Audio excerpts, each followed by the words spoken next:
whose idea was we've got too many farmers, let's get rid of them. And the second one was a fairly venerable economist who used to write for the Sunday Mail called H.W. Herbert. Some of the older people here just might remember him. He'd been a farmer and then he became an economist. He had some good ideas. But I got up to speak, and all of a sudden, out of that management committee, a guy got up and ripped into me.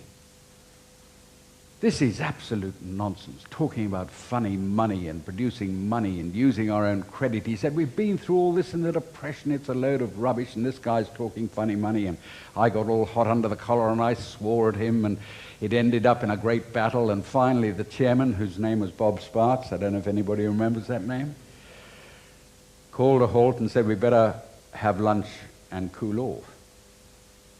Fair enough. But the guy who'd attacked me, when the room had cleared, came across to me and said, come and have a beer with me.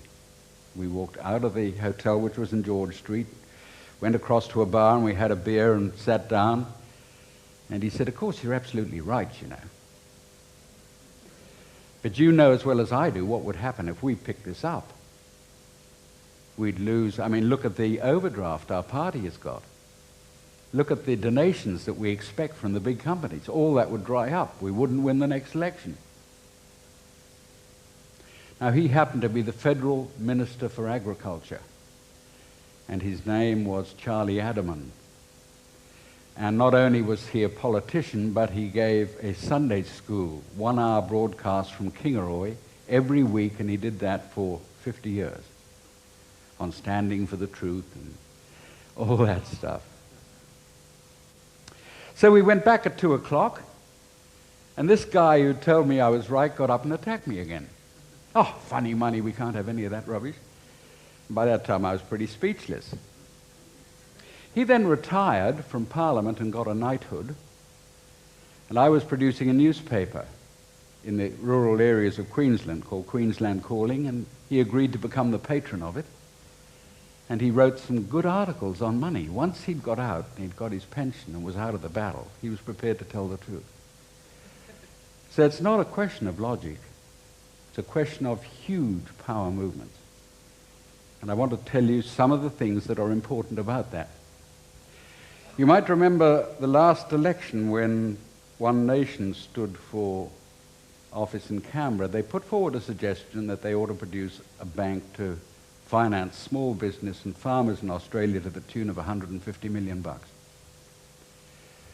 And that was as though a bomb went off. And on the 7:30 report that night, the Treasurer of Australia sat down very seriously, Peter Costello, and said, this is absolute danger. If we start creating money to finance people, we're going to end up in Germany with wheelbarrows of marks that would only buy you a loaf of bread. And he said, this has been peddled round Australia by odd conspiracy theorists. And he held up a newsletter, which I had written 20 years ago that night, about how we could use our own money in Australia to get our own sovereignty back. He didn't tell anybody where it came from or who wrote it, but you were supposed to get the message. This was thoroughly dangerous. Okay. We're celebrating the centenary of Federation this year.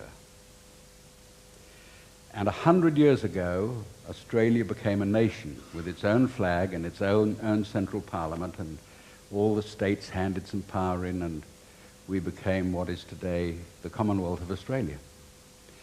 At the time it happened, we had the highest standard of living in the world, which was a brilliant achievement, because only 100 years previous to that, or a little over 100 years, the first settlers had arrived at Botany Bay in ancient creaky sailing ships, and over 1/3 of those who arrived in the first fleet as convicts died either in the journey or in the harbour after the ships landed. And they just took the dead bodies and tipped them over the side in Botany Bay. And the doctor records in his diary, if you want to read the story, we saw white naked bodies lying on the rocks all around the harbour. There wasn't a building, there wasn't a road, there wasn't a map. Nobody knew what lay inside this country. They had a few chooks and they had a few seeds, and that was about it.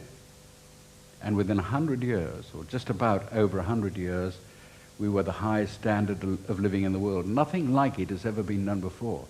And all this stuff about Australians cringing and not being proud of their culture is rubbish, because what we did was brilliant.